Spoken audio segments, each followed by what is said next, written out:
Hello सगळ्यांचं स्वागत आहे आपल्या ड्रीम MPSC स्टडी ब्लॉग या चॅनलवरती. तर तुमच्या खूप रिक्वेस्ट होत्या ब्लॉगसाठी खरं तर, परंतु आता ब्लॉग शूट करण्याची वेळ नाही आहे. 2च महिने एक्झामला राहिलेले आहेत आणि मी तुम्हाला आधीही म्हटलं होतं की जेव्हा मला वाटेल की या ब्लॉगिंगचा मला प्रॉब्लेम वाटतोय किंवा त्यामुळे माझ्या प्रोडक्टिव्हिटीवरती फरक पडतोय तर मी बंद करेल.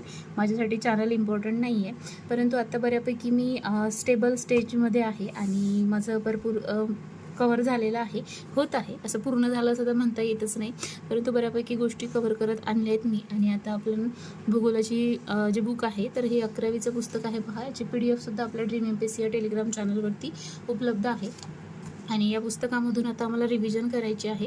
सो आज आणि उद्या असं 2 दिवसात ते पुस्तक कंप्लीट करायचं असं टार्गेट आम्हाला होतं. तर त्यामध्ये आता व्हिडिओच्या माध्यमातून मी हे यासाठी बनवत आहे की मला हे रिव्हिजनसाठी जेव्हा मी कुठलं काम करू शकेल तेव्हा मी ते ऐकेल आणि मग मला माझा दुसराही पर्पज साध्य होतो की मी व्हिडिओ टाकू शकते. सो त्यामुळे मी हे बुक आता आपण व्हिडिओच्या माध्यमातून कव्हर करूया. तर स्टार्ट करूया, जास्त वेळ काय मी घालवणार नाही.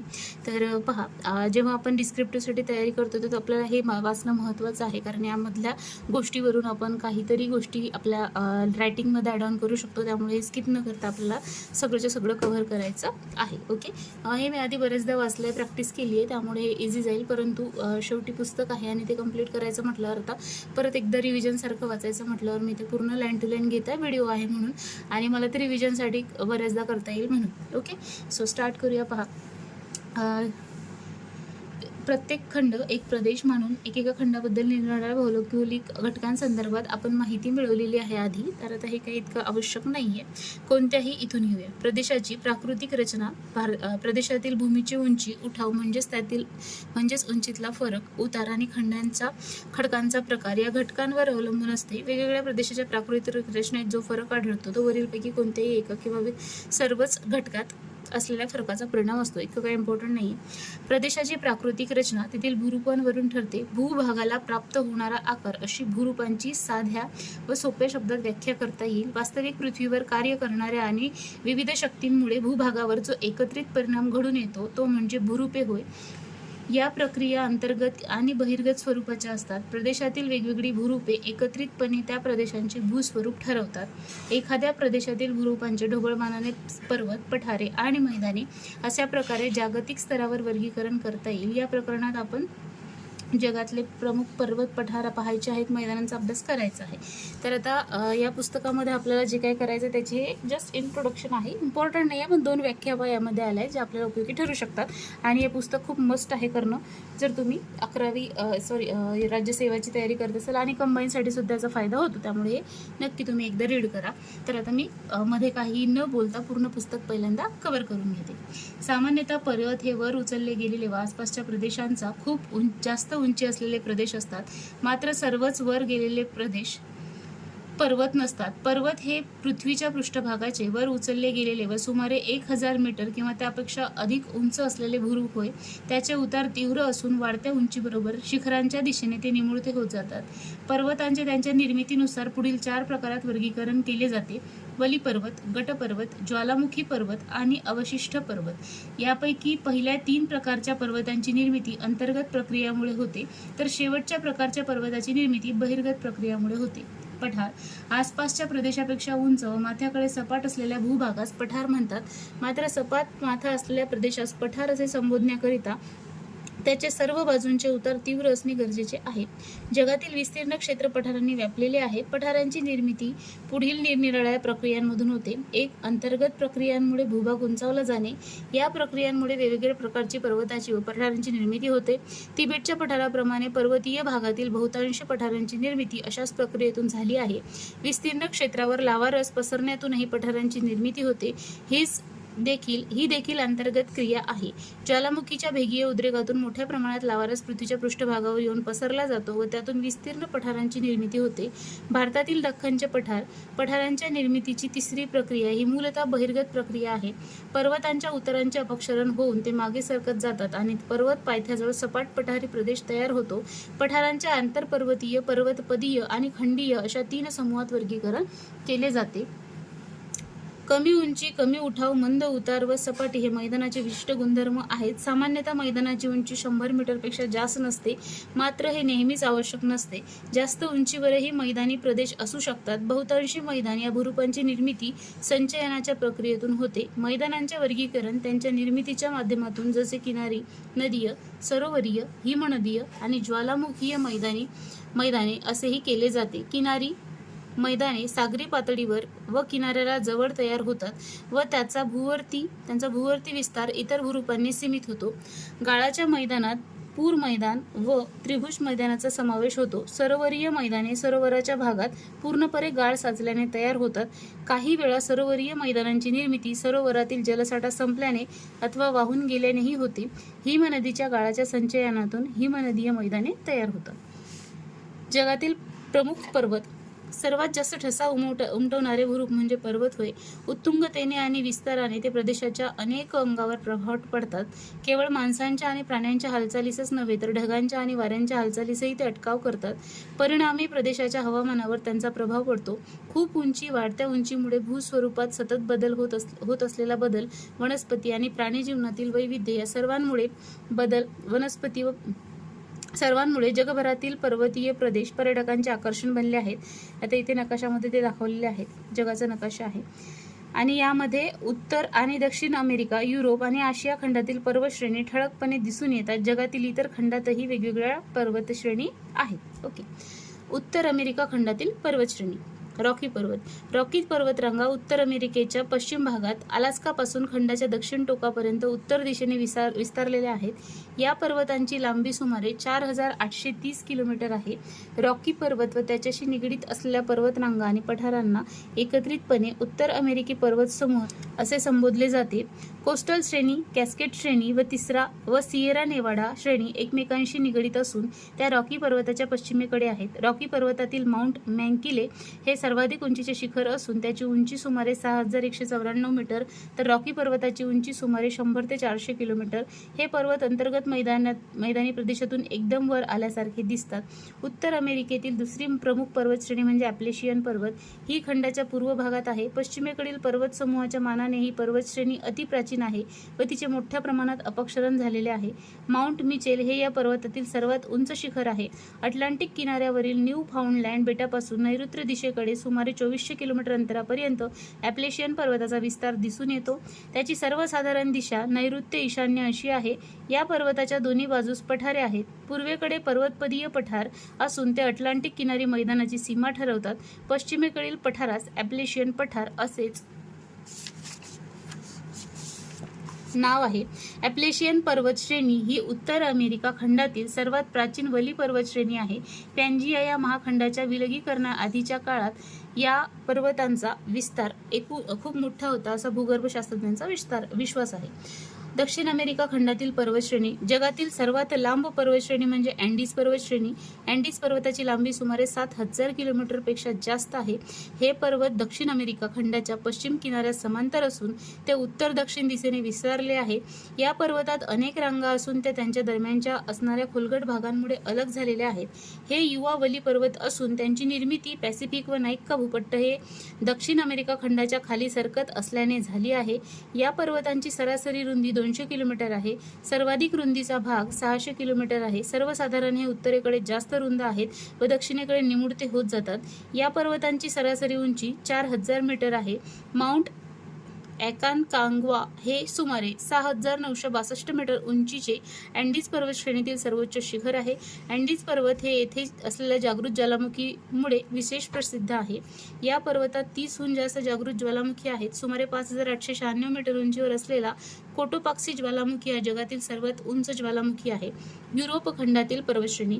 युरोप खंडात 4 स्वतंत्र पर्वतश्रेणी आहेत. अतिउत्तरेकडील स्कॅन्डिनेव्हियाचे पर्वत आहेत तर पूर्वेकडे युरोप आणि आशिया खंडाची सीमा निश्चित करणारे उरल पर्वत आहेत.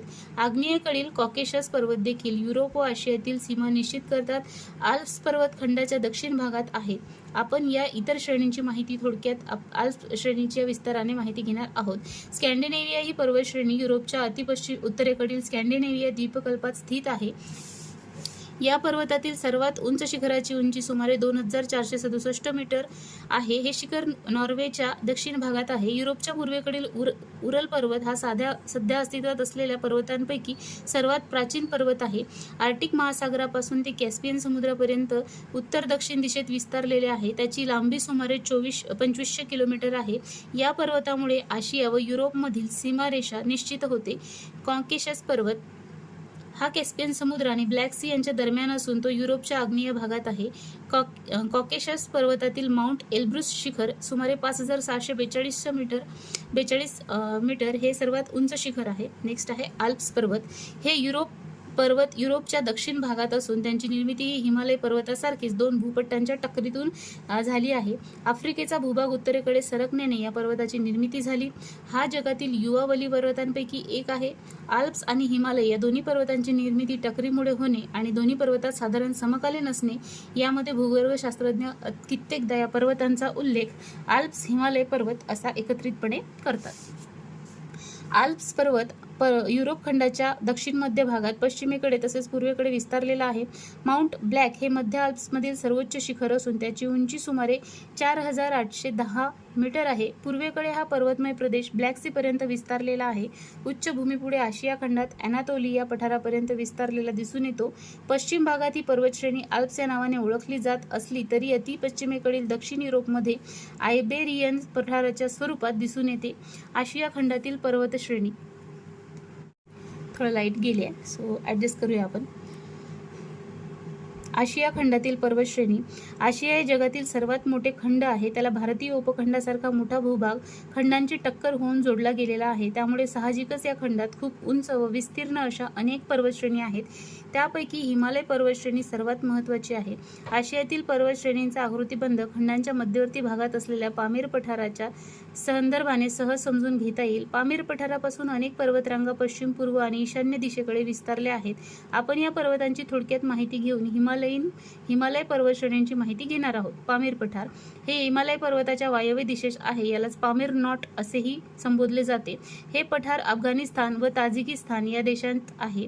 हिमालय, काराकोरम, कुनलुन, हिंदुकुश या पर्वतांच्या रांगा येथे एकत्र येतात आणि दुसऱ्या शब्दात सांगायचे म्हणजे या रांगा येथून सुरू होतात.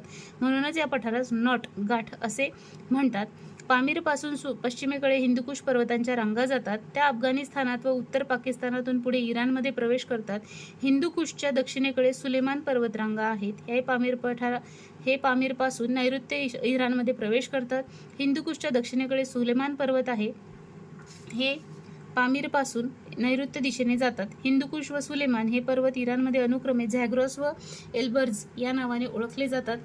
पुढे हे पर्वत तुर्कीमध्ये अॅनातोलिया पठाराच्या रूपात एकत्र येतात. हे पठार ब्लॅक सीच्या दक्षिणेकडे आहे. अशा रीतीने पामीर पठार ते अॅनातोलियाच्या पठारापर्यंत सलग पर्वतमय प्रदेश आपल्याला दिसून येतो. पामीर पठारापासून पूर्वेकडे आणि ईशान्येकडे प्रवास केल्यास प्रमुख पर्वतांची एक मालिकाच दिसून येते. काराकोरम व हिमालय हे पामीरच्या पूर्व आणि आग्नेय दिशेने विस्तारलेले आहेत, तर कुनलुन व तिएन शान हे ईशान्येकडे गेलेले आहेत. पुढे आणखी पूर्वेकडे चीन, मंगोलिया व सायबेरिया या भागातील खिंगन, याब्लोनाय अशा पर्वतरांगा आहेत. या रांगा थेट कामचटका द्वीपकल्पापर्यंत पाहावयास मिळतात. अर्थात त्यांची उंची या भागात कमी झालेली दिसून येते. काराकोरम आणि हिमालय पर्वतश्रेणी. पामीर नॉटच्या आग्नेय दिशेस काराकोरम व हिमालय हे पर्वत आहेत. यापैकी हिमालयाच्या उत्तरेकडील काराकोरम पर्वत प्रणाली ही ट्रान्स प्रणाली म्हणून ओळखली जाते व ती पुढे कैलास रांगेपर्यंत विस्तारली आहे. जगातील काही अत्युच्च शिखरे या पर्वतश्रेणीत आहेत. माउंट एव्हरेस्टच्या खालोखाल असलेले K2 हे जगातील दुसऱ्या क्रमांकाचे सुमारे 8811 मीटर उंची असलेले शिखर काराकोरम पर्वतात आहे. हिमालय पर्वताच्या रांगा पामीरपासून पूर्व दिशेने सुमारे 2400 किलोमीटर अंतरापर्यंत विस्तारलेल्या असून त्यांना कमानीसारखा आकार प्राप्त झालेला आहे. हिमालयाच्या या रांगा एकमेकांना समांतर असून त्यांना शिवालिक, हिमाचल व हिमाद्री या नावाने ओळखले जाते. पूर्व तिबेटमधील नामच्या बरवा या हिमालयातील शिखराच्या पूर्वेकडे काही अंतरापर्यंत हिमालयाचा विस्तार आहे. यानंतर पर्वतरांगा दक्षिणेकडे वळतात. त्यांचा विस्तार म्यानमारमधून मलेशियाच्या द्वीपकल्पापर्यंत झालेला दिसून येतो आणि पुढे त्या इंडोनेशियाच्या बेटांची पर्वतश्रेणी निर्माण करतात. जगातील सर्वोच्च शिखर माउंट एव्हरेस्ट सुमारे 8848 मीटर हे नेपाळमध्ये आहे. हिमालय पर्वतातील सुमारे 15 शिखरे 8,000 मीटरपेक्षा उंच आहेत. या शिखरांचा कित्येकदा 8,000 शिखरे असा उल्लेख केला जातो. हिमालयाशिवाय जगातील इतर कोणत्याही पर्वतश्रेणीमध्ये इतकी उंच शिखरे नाहीत. महत्त्वाचं आहे. आफ्रिका खंडातील पर्वतश्रेणी. आफ्रिका खंडात लांबवर विस्तारलेल्या आणि भव्य अशा पर्वतश्रेणी नाहीत. या खंडाचा जास्तीत जास्त भाग सहारा वाळवंटाने व्यापलेला आहे. या वाळवंटाचा विस्तार 9 दशलक्ष किलोमीटर आहे. या खंडातील बहुतांश पर्वत पूर्वेकडील खचदरीच्या प्रदेशात आणि भूमध्य समुद्राच्या किनाऱ्यालगत आढळतात. यातील बरेचसे ज्वालामुखीचे पर्वत आहेत. माउंट किलिमंजारो हे या खंडातील सर्वोच्च शिखर सुमारे 5,895 मीटर उंच आहे. 3 ज्वालामुखीय शंकूंनी हे बनले आहे. हे शिखर आफ्रिकेतील खचदरीच्या उत्तरेकडील भागात आहे. या खालोखाल असलेले आफ्रिकेतील दुसऱ्या क्रमांकाचे पर्वत शिखर म्हणजे सुमारे 5,199 मीटर उंच असलेले माउंट केनिया होय. माउंट रुवेनझोरी या तिसऱ्या क्रमांकाच्या शिखराची उंची सुमारे 5,109 मीटर आहे.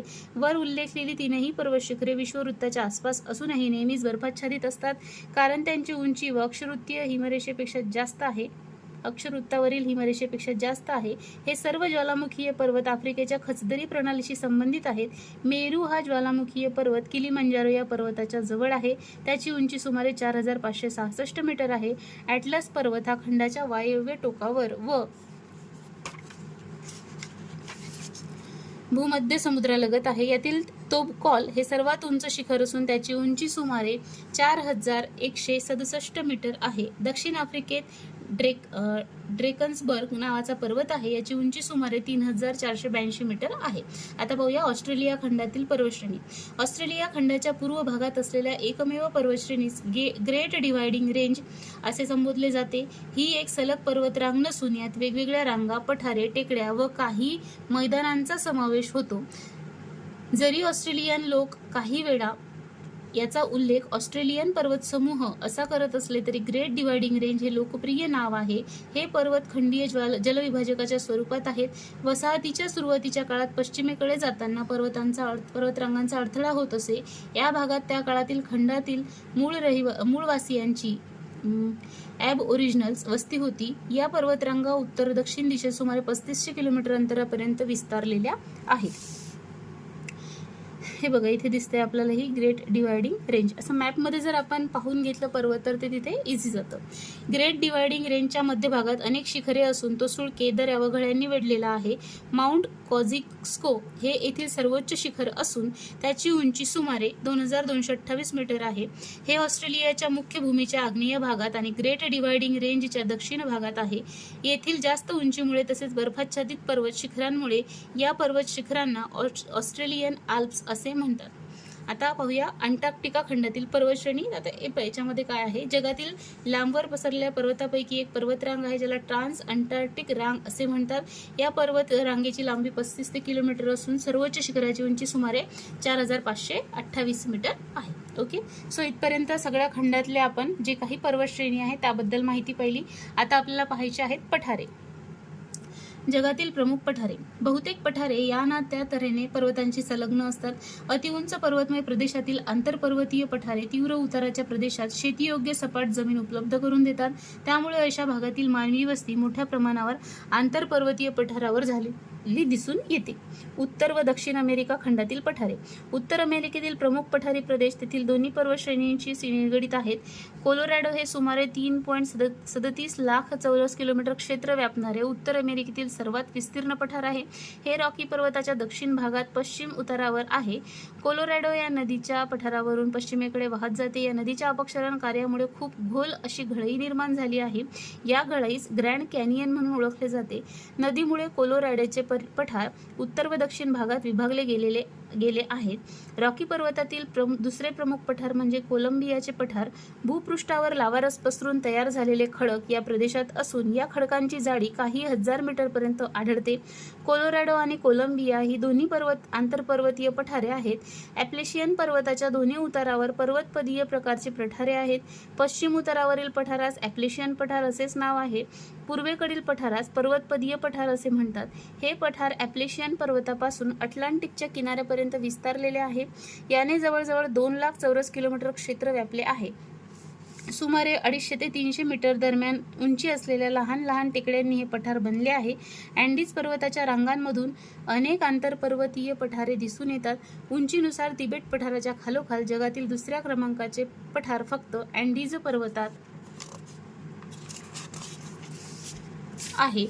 याचा विस्तार मात्र तिबेट पठारापेक्षा खूप कमी आहे. या पठाराची उंची 3750 मीटर असून त्यास अँटीप्लॅनो पठार असे नाव आहे. अँडीज पर्वतातील आंतरपर्वतीय पठारांशिवाय दक्षिण अमेरिकेत 3 प्रमुख पठारे खंडाच्या पूर्व भागात आहेत. ती म्हणजे गियाना उच्चभूमी, ब्राझील पठार आणि पॅन्टागोनिया उच्चभूमी. ही पठारे अँडीज पर्वतापेक्षा खूप प्राचीन आहेत. गियाना आणि ब्राझील पठारे ॲमेझॉन नदीमुळे विलग झालेली आहेत. गियाना पठारावरील सर्वात उंच शिखराची उंची सुमारे 2810 मीटर आहे. सततचे दमट हवामान आणि जास्त उठाव यामुळे या भागात अनेक धबधबे आहेत. जगातील सर्वात उंच असा एंजल धबधबा या भागात असून या धबधब्याच्या खड्या उतारावरून पाणी थेट सुमारे 802 मीटर खाली पडते. ब्राझील भूमीचा प्रदेश जवळजवळ 45 लाख चौरस किलोमीटर क्षेत्र व्यापतो. त्याची उंची 300 ते 1500 मीटरच्या दरम्यान आहे. यावरील सर्वोच्च शिखराची उंची सुमारे 2864 मीटर आहे. ब्राझीलच्या नैऋत्येला अर्जेंटिनाची उच्चभूमी आहे. येथील सर्वोच्च पॅन्टागोनिया शिखराची उंची सुमारे 2884 मीटर आहे. तर युरोप खंडातील पठारे. युरोप खंडात मोठी व विस्तीर्ण अशी पठारे अभावानेच आढळतात. युरोपातील प्रमुख पठार म्हणजे मॅसिफ सेंट्रल, मेसेटा रुमानिया पठार आणि मध्य रशियन उच्चभूमी. मॅसिफ सेंट्रल हे फ्रान्सच्या पूर्व भागात आहे. वास्तविक ही लहान लहान पठारांची एक मालिकाच असून त्यांची सरासरी उंची 200 ते 300 मीटर आहे. मेसेटा हे अरेबियन द्वीपकल्पात असून त्याने स्पेन देशाचा निम्मा भाग व्यापला आहे. त्याचा उत्तर दक्षिण असा आहे. उत्तरेकडे त्याची उंची सुमारे 250 मीटर तर दक्षिणेकडे सुमारे 200 मीटर इतकी आहे. रुमानियाच्या भागात 2 स्वतंत्र पठारे आहेत. एक कार्पोथियनचा पर्वताचा उतारावर असून दुसरे पूर्वेकडे ब्लॅक सी पर्यंत विस्तारत जाते. मध्य रशियन उच्चभूमी हा कमी उंचीवरील पठारी प्रदेश आहे. उरल पर्वताच्या पश्चिमेकडे असलेला हा पठारी प्रदेश पूर्व युरोपियन मैदानांपेक्षा काहीसा उंच आहे. हे पठार कोणत्याही पर्वताशी संलग्न नाही. उठाव खूप कमी असल्याने त्याची भागातली भूमी हलकीशी लाट आल्यासारखी दिसते. अशा भूमीला उर्मिल भूमी असे म्हणतात. आशिया खंडातील पठारे. आशिया खंडात अनेक पठारे असून ती खंडांच्या वेगवेगळ्या भागात विखुरलेली आहेत.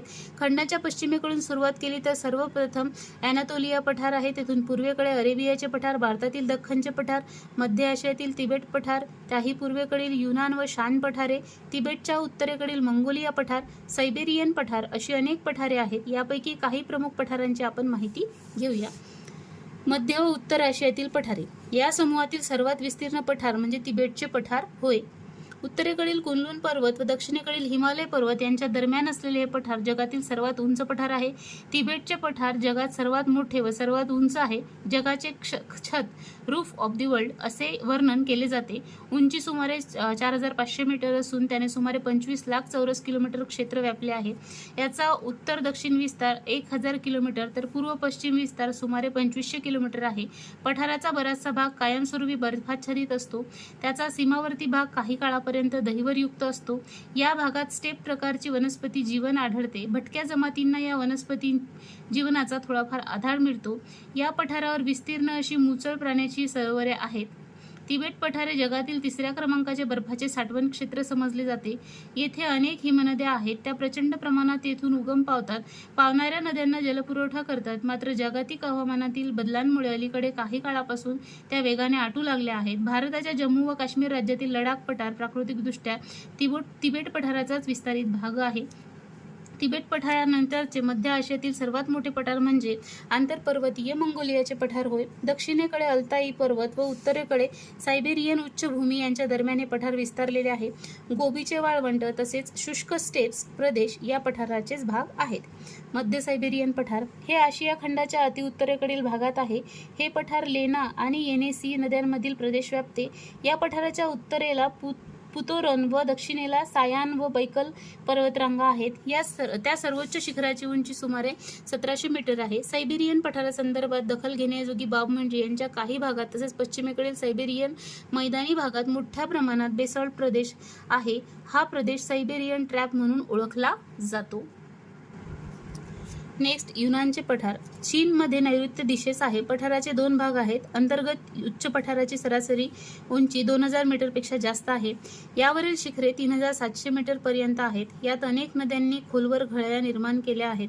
बाह्य पठार हे कमी उंचीचे असून ते मुख्यतः अनेक लहान टेकड्यांनी व्यापलेले आहेत. म्यानमारमधील शानचे पठार याच पठाराचा विस्तारित भाग आहे. मध्य आशियातील पर्वतमय विभाग आणि उत्तर आशिया व्यतिरिक्त आशिया खंडात आपल्याला भारतीय द्वीपकल्प आणि अरेबियामध्ये विस्तीर्ण पठारे पाहावयास मिळतात. भारतीय द्वीपकल्पाचा दक्षिण भाग व्यापणारे दख्खनचे पठार जगातील अतिप्राचीन भागांपैकी एक आहे. बऱ्याच वेळा याचा उल्लेख भारतीय ढाल क्षेत्र असाही केला जातो. यात स्फटिकमय खडक आहेत. साधारणतः एकमेकींच्या विरुद्ध दिशेने पण भ्रंश प्रणालीचा अनुसरण वाहणाऱ्या नर्मदा व शोन नद्या या पठाराची उत्तर सीमा मानली जातात. द्वीपकल्पाच्या किनाऱ्यांना समांतर असलेले पश्चिम व पूर्व घाट या पठाराच्या अनुक्रमे पश्चिम व पूर्व सीमा ठरवतात. पठाराची सरासरी उंची 200 मीटर असून पश्चिम घाटातील काही शिखरे सुमारे 1500 मीटरपेक्षा जास्त उंच आहेत. अन्नाईमुडी हे पठारावरील सर्वोच्च शिखर असून त्याची उंची सुमारे 2695 मीटर आहे. पठाराचा सर्वसाधारण उतार पूर्वेकडे आहे. भारतीय द्वीपकल्प, महाराष्ट्र पठार, कर्नाटक पठार आणि ईशान्य द्वीपकल्पीय पठार अशा 3 स्वतंत्र पठारांचे मिळून बनलेले आहे. महाराष्ट्र पठार हे मोठ्या प्रमाणावर लावारस भूपृष्ठावर पसरून तयार झालेल्या बेसॉल्ट खडकाचे बनलेले आहेत. या शैलसमूहास डेक्कन ट्रॅप असे म्हणतात. याची निर्मिती भेगीय उद्रेकातून झाली आहे. जगात अशा तऱ्हेने बनलेली मोजकीच पठारे आहेत. आफ्रिका खंडातील पठारे. हे आफ्रिका विशेषतः त्याचा दक्षिण व पूर्व भाग पठारांचीच भूमी आहे. त्यातील विस्तीर्ण व भव्य अशा काही पठारांची माहिती घेणार आहोत. या पठारांनीच खंडाच्या दक्षिण व पूर्व भूमी स्वरूपास आकार दिला आहे. नेक्स्ट आहे पूर्व आफ्रिकन पठार. हे सोमाली द्वीपकल्प आणि इथिओपियन उच्चभूमीपासून दक्षिणेकडे 9 अंश दक्षिण अक्षरवृत्तापर्यंत विस्तारलेले आहे. या पठाराची सरासरी उंची 1000 ते 1500 मीटर आहे. उत्तर दक्षिण अशा पसरलेल्या अनेक डोंगर रांगा, मोसभूमी व खोलगड भाग यांनी हे पठार बनले आहे. उत्तर भागात 2 लांबवर गेलेले खोलगड भाग असून ते दक्षिणेकडे एकत्र येऊन पुढे एकाच खोलगड भागाच्या स्वरूपात पसरतात. या खोलगड भागाची निर्मिती या भागातील पृथ्वीचे कवच खचण्याने झाली आहे. हे खोलगड भाग म्हणजे पूर्व आफ्रिकेतील सर्वात वैशिष्ट्यपूर्ण भूआकार असून तो ग्रेट रिफ्ट व्हॅली या नावाने ओळखला जातो. या खचदरीचे काही भाग वेगवेगळ्या सरोवरांनी व्यापलेले आहेत. खचदरीच्या बाजूस असलेल्या समांतर डोंगर रांगा व खोलगड भाग हे खचदरी रुंदावण्याच्या प्रक्रियेचे परिणाम आहेत. ही खचदरी म्हणजे भूपुट्टांची नव्याने बनत असलेली विलगीकरण सीमा आहे व या सीमेवर सोमाली द्वीपकल्प पूर्वेकडे लोटला जात आहे. याबद्दल भूगर्भशास्त्रज्ञात सर्वसाधारण एकमत आहे. दक्षिण आफ्रिकी पठार 3 बाजूंनी सलग व सपाट अशा जमिनीच्या अनेक पट्ट्यांनी वेढले गेले आहे. या पट्ट्या तीव्र उतारांनी अलग झाल्या आहेत. असे तीव्र उतार पठाराच्या पूर्व, दक्षिण व पश्चिम कडांवर महासागरापर्यंत उतरताना दिसून येतात. पठारावर 1000 मीटर उंची गाठणारी अनेक शिखरे आहेत. सर्वोच्च शिखराची उंची सुमारे 2156 मीटर आहे. पठाराचा मध्यभाग कलहारी वाळवंटाने व्यापलेला आहे, तर अतिदक्षिण भागात व्हेल्ड या गवताळ प्रदेश आहे. जास्त उंचीवर असल्याने यांना व्हेल्ड उच्चभूमी असे म्हणतात. ऑस्ट्रेलिया खंडातील पठारे. खंडाचा निम्म्याहून जास्त भाग पठारांनी व्यापलेला आहे. ही पठारे खंडाच्या मध्य व पश्चिम भागात आहेत. या ऑस्ट्रेलियन ढाल क्षेत्राचा प्रदेश असून यात अतिप्राचीन असे स्फटिकमय खडक आहेत. पठारांचा बराचसा भाग खडकाळ किंवा वालुकामय अशा वळवंटाचा आहे.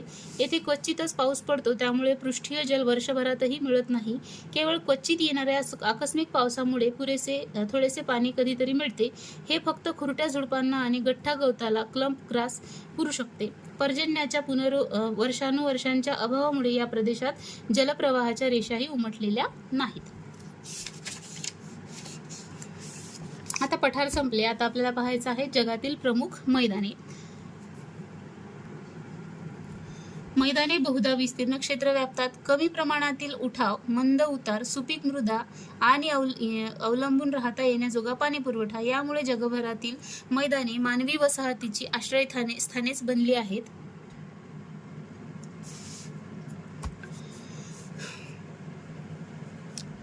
आश्रयस्थानेच बनली आहेत. जवळपास सर्वच प्राचीन संस्कृतींची सुरुवात आणि विकास नद्यांच्या मैदानातच घडला.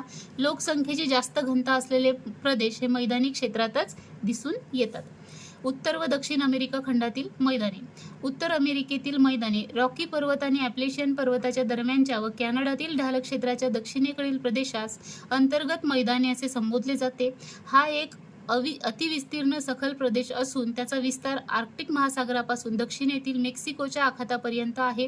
यात पुढील 3 सखल प्रदेशांचा समावेश होतो: कॅनडा ढाल क्षेत्राभोवतालचं मैदान, रॉकी पर्वत आणि मिसिसिपी नदी यांच्या दरम्यानचे बृहत मैदान आणि मिसिसिपीच्या पूर्वेकडील मैदान. याशिवाय उत्तर अमेरिकेतील प्रमुख मैदाने म्हणून अटलांटिक आणि मेक्सिको आखातालगत असलेल्या किनारी मैदानांचा उल्लेख करता येईल. पुढील भागात आपण बृहत मैदाने आणि अटलांटिक किनाऱ्यालगत मैदानांची माहिती घेणार आहोत. नेक्स्ट आहे पहा, बृहत मैदाने. मेक्सिकोच्या सीमेपासून उत्तरेकडे कॅनडामध्ये थेट आत्तापर्यंत ही मैदाने पसरली आहेत. 97° पश्चिम रेखावृत्तापासून रॉकी पर्वताच्या पायथ्यापर्यंत विस्तारलेल्या मैदानांची रुंदी साधारणतः 400 ते 800 किलोमीटर आहे. उंची पूर्वेस 350 मीटरहून पश्चिमेस 1800 मीटरपर्यंत आहे. बहुधा जगातील ही एकमेव मैदाने असावीत की ज्यांच्या उंचीची कक्षा 1400 मीटरपेक्षा जास्त आहे. उंची जरी काहीची जास्त असली तरी तेथे उठाव फार कमी असल्याने जमीन खूप सपाट आहे आणि म्हणूनच त्यांना मैदान म्हटलं जाते, पठार म्हटलं जात नाही. मैदानाच्या सपाट भूमीत अपवाद म्हणून काही ठिकाणी छोट्या टेकड्या, मेसा, बट्स, कंदगिरी असे उंचवटे दिसून येतात. या मैदानांची पूर्व सीमा कोणत्याही उठाव प्रकाराने किंवा नदीने अधोरेखित केली नाही. ती अधोरेखित केली आहे समपर्जन्य रेषेने. या सीमेमुळे कोरडी मैदाने दमट अशा प्रेयरी प्रदेशापासून अलग होतात. या मैदानांच्या उत्तरेकडील भागात हिम नदीने आणलेल्या गाळाचे आच्छादन आहे, तर दक्षिण भागात मिसिसिपी आणि तिच्या उपनद्यांनी आणलेल्या गाळाचे संचयन आहे. ही मैदाने जगातील खूप सुपीक व उत्पादक मैदानांपैकी आहेत. दक्षिण अमेरिकेतील मैदाने. अँडीज पर्वताचा उत्तर भाग आणि पूर्वेकडील गियाना व ब्राझीलचे पठार यामधील सुमारे 70 लाख चौरस किलोमीटर आहे. यामधील प्रदेश ॲमेझॉन नदीच्या मैदानांनी व्यापलेला आहे. याचे क्षेत्र सुमारे 70 लाख चौरस किलोमीटर आहे. या मैदानात घनदाट वने आणि विस्तीर्ण जलभूमी सर्वत्र आढळतात. हा विषुववृत्तीय वनांचा सलग असा जगातील सर्वात मोठा प्रदेश आहे. यातील बरेचसे क्षेत्र समुद्र सपाटीलगत आहेत. भूगर्भशास्त्रीयदृष्ट्या भूतकाळात अँडीज पर्वतांच्या निर्मितीपूर्व ॲमेझॉन खोऱ्याच्या जागी एक उपसागर होता असे मानले जाते. अँडीज पर्वत उंच वाढत गेल्याने महासागर सीमित होत गेला व त्या ठिकाणी उपसागरांची निर्मिती झाली. कालांतराने सभोवतालच्या उच्चभूमीच्या अपक्षरणातून तयार झालेला गाळ उपसागरात साचून विस्तीर्ण मैदानांची निर्मिती झाली. या विधानातून ॲमेझॉन खोऱ्याचे बरेचसे क्षेत्र समुद्र सपाटीलगत का आहे याचे स्पष्टीकरण मिळते.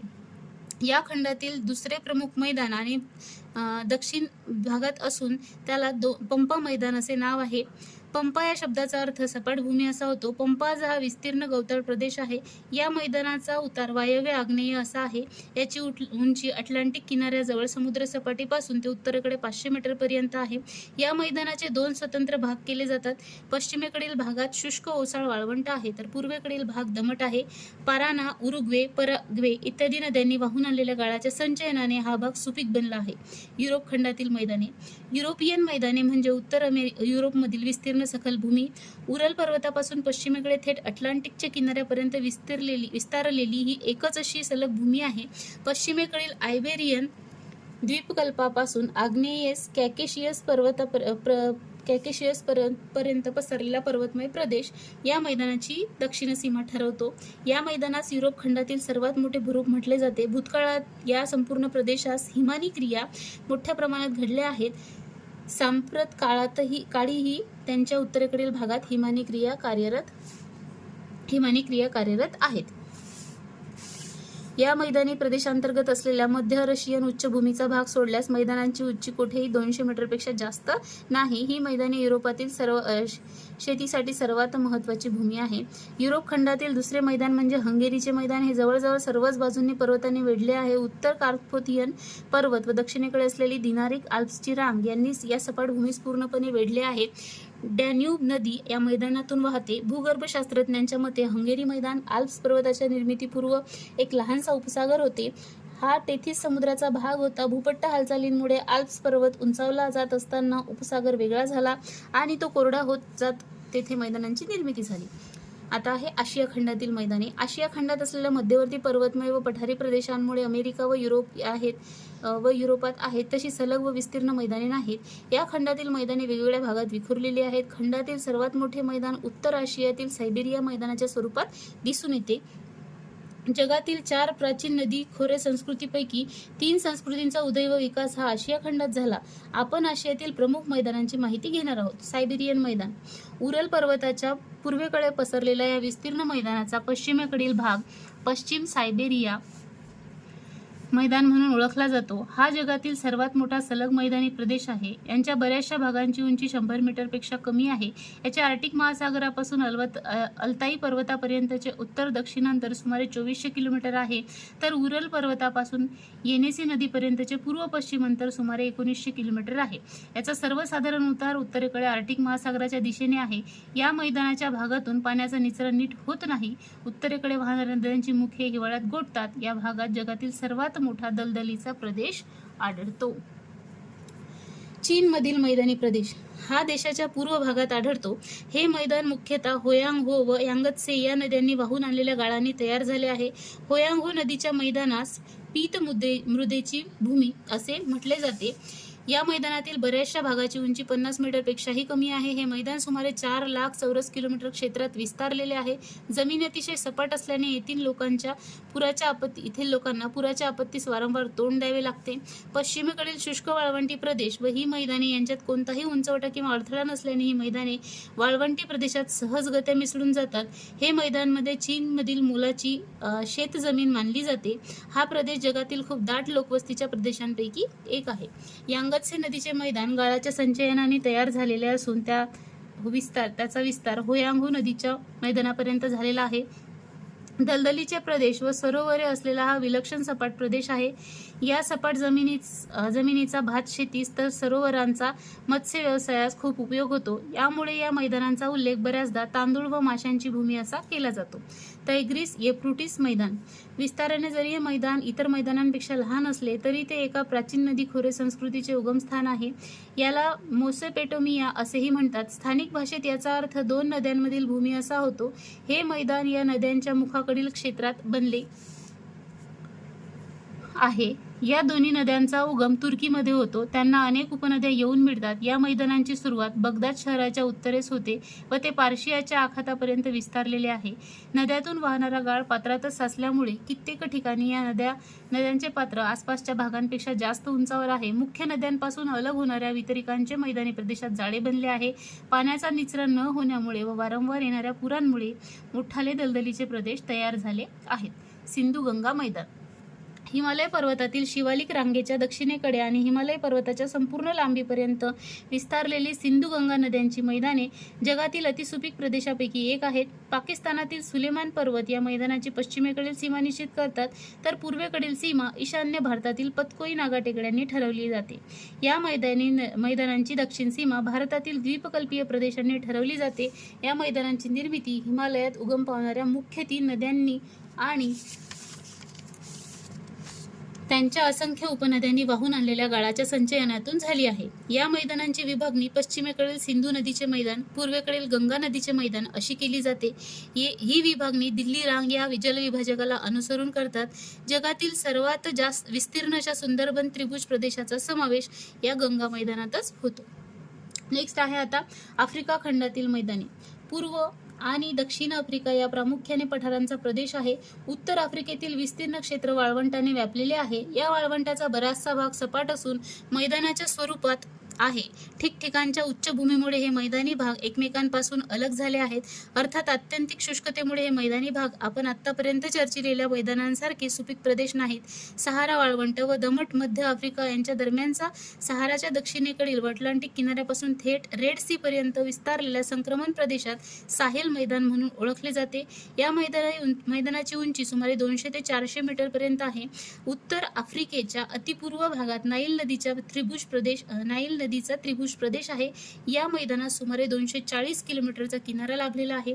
विस्ताराच्या दृष्टीने नाईलचा त्रिभुज प्रदेश लहान असला तरी तो इजिप्शियन संस्कृतीचे आशिया खंडातील एकमेव प्राचीन संस्कृतीचे उगमस्थान आहे. मध्य आफ्रिकेतील कांगो नदीचे विस्तीर्ण खोरे मैदानाच्या स्वरूपात दिसून येते. ऑस्ट्रेलिया खंडातील मैदाने पूर्वेकडील ग्रेट डिवायडिंग रेंज आणि पश्चिमेकडील पठारांच्या दरम्यान ऑस्ट्रेलियात एरी सरोवराचे खोरे व मरे डार्लिंगचे खोरे ही 2 विस्तीर्ण मैदाने आहेत. दोन्ही खोऱ्यांचा बराच बराचसा भाग सपाट आहे.